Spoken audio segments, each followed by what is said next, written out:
बिस्मिल्लाहिर्रहमानिर्रहीम, अस्सलामुअलैकुम। मैं हूं उमैस मुनीर, आप देख रहे हैं हमारा यूट्यूब चैनल।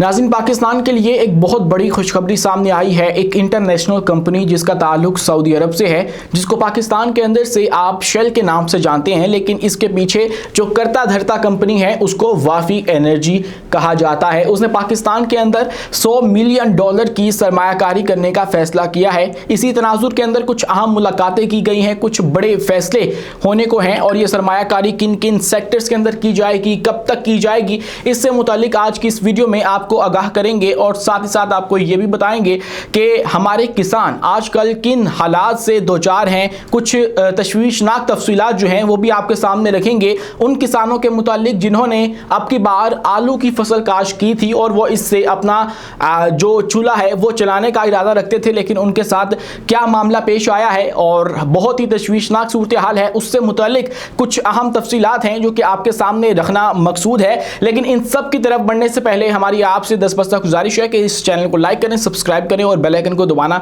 हरगिज मत भूलें। नाज़रीन, आगे जो खबरें हैं उनकी तरफ तो जाएंगे, लेकिन उससे पहले आपके सामने एक बहुत ही दिलचस्प किस्म की और आप यूं कह लीजिए कि खतरनाक खबर मैं अगर कहूं तो वो भी गलत ना होगा। एआई आर्टिफिशियल इंटेलिजेंस के जो बोट्स हैं, आप यूं समझ लीजिए कि जो रोबोट्स हैं या उनके जो एजेंट्स हैं, उन्होंने अपनी एक दुनिया आबाद कर ली है।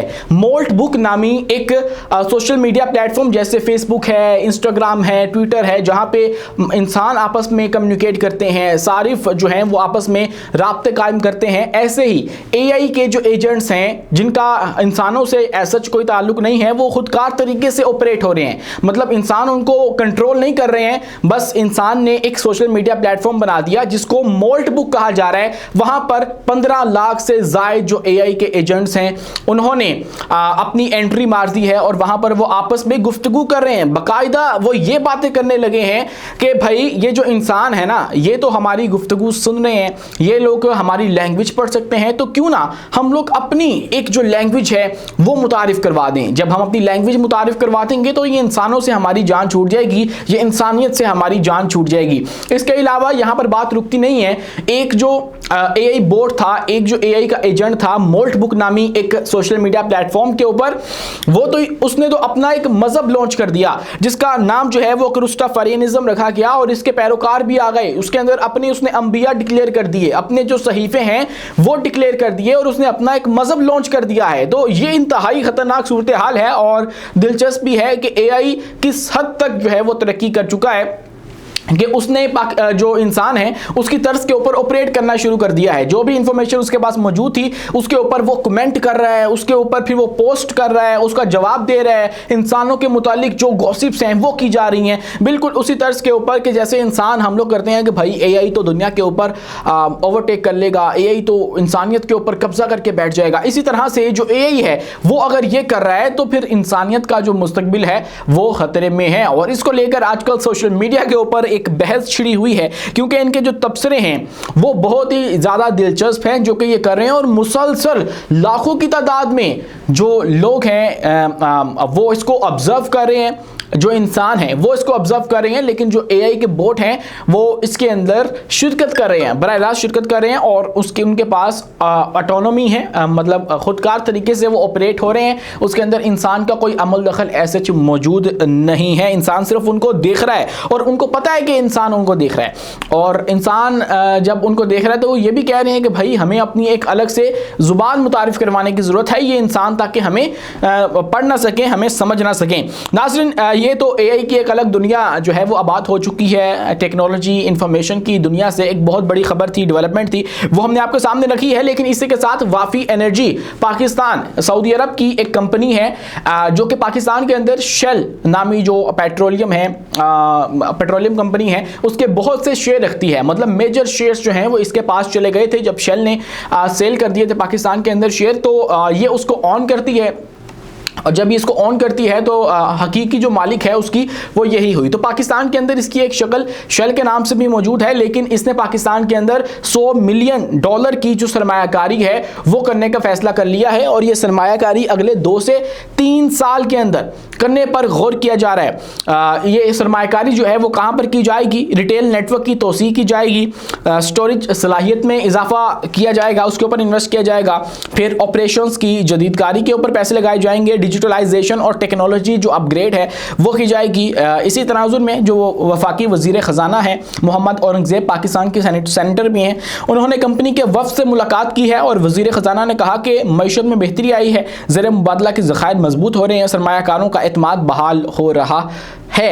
देखिए जी, मुल्क के अंदर पैसा लाने के 2-3 तरीके होते हैं, और उसके अंदर सबसे पहले तो आप ये होता है कि अपनी बरामदात बढ़ा लेते हैं, अपनी एक्सपोर्ट्स बढ़ा लेते हैं, लेकिन दूसरा एक तरीका ये भी होता है कि सरमायाकारी आप मुल्क के अंदर लाते हैं। तो सरमायाकारी का मुल्क के अंदर आना भी एक बहुत बड़ी कामयाबी होती है। अगर ऐसा हो जाता है तो एक तो हमारी जो माशी हालत है उसके अंदर कुछ इस्तेहकाम आएगा, और उसके बाद जो एतमाद है दूसरे इन्वेस्टर्स का वो भी बढ़ेगा, और वो भी पाकिस्तान के अंदर इन्वेस्ट करने के लिए पुरुमीद होंगे। लेकिन इसी के साथ नाज़रीन एक बहुत अच्छी खबर नहीं है, बल्कि आप यूँ कहें कि एक इंतहाई तशवीशनाक ख़तरनाक किस्म की खबर है। हमारा किसान तबका जो कि वतन अजीज़ की 70% है, और उसको किसी भी मईशत की रीढ़ की हड्डी भी कहा जाता है, वो इस वक्त बुरे हालात से दो चार है। ख़ासकर वो किसान जिसने आलू की फसल काश की थी, अब वो इंतहाई घाटे में जा रहा है। मतलब घाटे में क्या, वो बहुत ही ज़्यादा जो है वो लो पोजीशन पे जा चुका है। मामला ये है कि लाखों रुपए लागत आई उनकी फसल के ऊपर जो कि उन्होंने आलू की काश की थी, और बताया जाता है कि फी एकड़ तकरीबन 3 लाख रुपए लगते हैं आपके आलू की फसल के ऊपर, जो कि उसके ऊपर खाद डाली जाती है, जो कि उसकी रखवाली की जाती है, और फिर उसके बाद कटाई वगैरह की जाती है। लेकिन उसके बाद जब उसको मार्केट में जाकर बेचा जा रहा है तो उसका खरीदार कोई नहीं है, और उसको खरीदने के लिए कोई 50,000 रुपए भी नहीं दे रहा। मतलब 1 किलो जो आलू पहले 150 रुपए बिका करता था, 100 से ऊपर बिका करता था, अब वो 10 रुपए का भी कोई नहीं ले रहा। ये सिर्फ किसानों का हाल बुरा नहीं है, ये आड़ती जो आगे आते हैं या फिर जो कोल्ड स्टोरेज वाले हैं उनके भी मामला इसी तरह से हुए पड़े हैं। मामला ये हुआ कि अफगानिस्तान का जो बॉर्डर है वो बंद हो गया, ईरान का बॉर्डर बंद हो गया, और पाकिस्तान के ये जो आलू हैं ये बाहर एक्सपोर्ट हुआ करते थे। वैसे तो तमाम तर शोबे जो हैं वो मुतासिर हुए हैं, ना सिर्फ हमारे बल्कि उन ममालिक के भी जिन्होंने हमारे साथ बॉर्डर बंद किए हैं। तो इस सूरत हाल को लेकर जो हमारा किसान है वो बहुत बुरी तरह इस वक्त फंस चुका है। उसको समझ नहीं आ रही कि मैंने ये जो 3 लाख रुपया अपने 1 एकड़ के ऊपर लगाया था, इसको मैं अब कहाँ करूँ। तो अब हालत इतनी बुरी हो चुकी है कि हमारे जो आलू हैं वो चारे के तौर पर इस्तेमाल हो रहे हैं। मतलब चारा जो भैंसों को डाला जाता है, अपने जो मवेशी हैं उनको डाला जाता है, तो उन तक ये नौबत आ चुकी है कि भाई ये जो आलू इंसानों के इस्तेमाल के लिए होते थे, अब वो सिर्फ वही इस्तेमाल कर सकेंगे, और उसी की कीमत इनको मिल रही है, और उसी के लिए ये लोग बेच रहे हैं। तो किसानों के लिए भी हमें आवाज़ उठानी चाहिए। पाकिस्तान की जो मईशत है उसके अंदर एक बहुत ही कलीदी किरदार अदा करते हैं, और उसके बाद एक मेजर रोल है इनका, मेजॉरिटी हैं ये लोग, और अगर हम लोग इनको माइनस कर देंगे, इनके लिए आवाज़ नहीं उठाएंगे, तो कल को फिर जब ये फसल काश नहीं करेंगे तो इसकी जब डिमांड बढ़ जाएगी, सप्लाई पीछे से नहीं होगी, तो कीमतें वैसे ज़्यादा हो जाएंगी। तो फिर क्या करेंगे, फिर हमारे लिए भी नुकसान होगा कि अगर आज हम इनके लिए आवाज नहीं उठाते। तो ये सूरत हाल है। खुदारा जो हुकूमत है वो इनकी तरफ भी तवज्जो करे।